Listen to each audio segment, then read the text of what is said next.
Film American Sniper merupakan film bergenre perang yang berdasarkan kisah nyata dari Chris Kyle, salah satu penembak jitu paling sukses dan paling mematikan dalam sejarah Navy SEALs. Kali ini, kita tidak akan membahas keseluruhan filmnya, tapi kita hanya akan berfokus kepada si pemeran utama dan karakternya. Dalam film ini, Bradley Cooper memainkan peran utama sebagai Chris Kyle, penderita PTSD yang dihantui ingatan korban yang telah ia bunuh. Washington.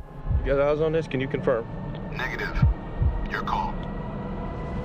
They fry you if you're... Tugas di Afghanistan membuatnya tidak bisa menyesuaikan diri dengan kehidupan sipil sehari-hari. Dia tidak bisa lepas dari trauma mendalam ketika bertugas di Afghanistan, dan hal tersebut membuatnya semakin menjauh dari keluarganya. Apa yang dialami Chris Kyle dalam film American Sniper ini merupakan salah satu bentuk gangguan mental akibat trauma perang, yaitu post-traumatic stress disorder atau gangguan stres pasca trauma. Lalu apa sih sebenarnya post-traumatic stress disorder atau gangguan stres pasca trauma? Post-traumatic stress disorder atau biasa disingkat PTSD adalah gangguan mental yang terjadi pada seseorang karena mengalami kejadian traumatis di masa lalu seperti bencana alam, kecelakaan, perang, pelecehan seksual, dan sejenisnya.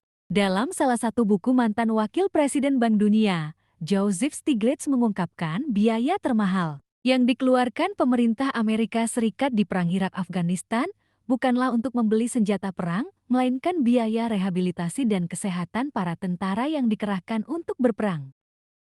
Banyaknya tentara Amerika yang mengalami gangguan stres pasca trauma setelah pulang dari Perang Irak-Afghanistan, pemerintah Amerika pun harus membiayai seluruh pengobatan mereka. Berdasarkan data yang diperoleh dari 676 tentara Amerika yang baru pulang dari Irak dan Afghanistan, kebanyakan dari mereka menjadi sangat agresif dan tidak mampu mengontrol emosinya akibat trauma. Mereka juga masih terbawa kebiasaan untuk menembakkan senjata api, seperti halnya di medan perang.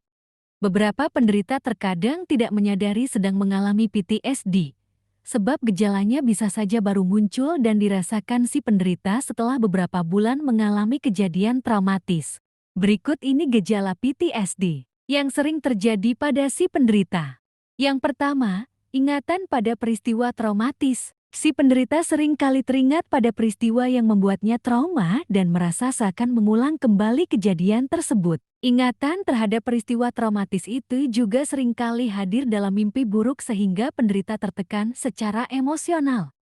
Yang kedua, kecenderungan untuk mengelak. Penderita juga enggan memikirkan atau membicarakan peristiwa yang membuatnya trauma. Oleh sebab itu, penderita akan menghindari tempat, aktivitas, dan seseorang yang terkait dengan kejadian traumatis tersebut. Yang ketiga, pemikiran dan perasaan negatif. Penderita juga lebih menyendiri dan sulit menjalin hubungan dengan orang lain. Selain itu, penderita juga kehilangan minat pada aktivitas yang dulu disukainya dan merasa putus asa. Keempat, perubahan perilaku dan emosi. Penderita juga sering kali mudah takut atau marah meskipun tidak dipicu oleh ingatan pada peristiwa traumatis. Post-traumatic stress disorder merupakan gangguan mental yang tidak bisa dicegah. Salah satu cara yang dapat dilakukan bila mengalami kejadian traumatis yaitu terbuka dengan orang-orang dekat seperti keluarga dan teman mengenai kejadian traumatis yang dialami. Lalu kapan harus ke dokter? Segera periksakan diri ke dokter apabila ingatan tentang kejadian traumatis sampai membuat si penderita untuk menyakiti diri sendiri atau orang lain, atau jika menimbulkan keinginan untuk melakukan percobaan bunuh diri. Demikian video kita kali ini Sobat Jenius. Semoga bermanfaat. Kalau ada pendapat lain atau komentar, silakan berdiskusi di kolom komentar. Terima kasih.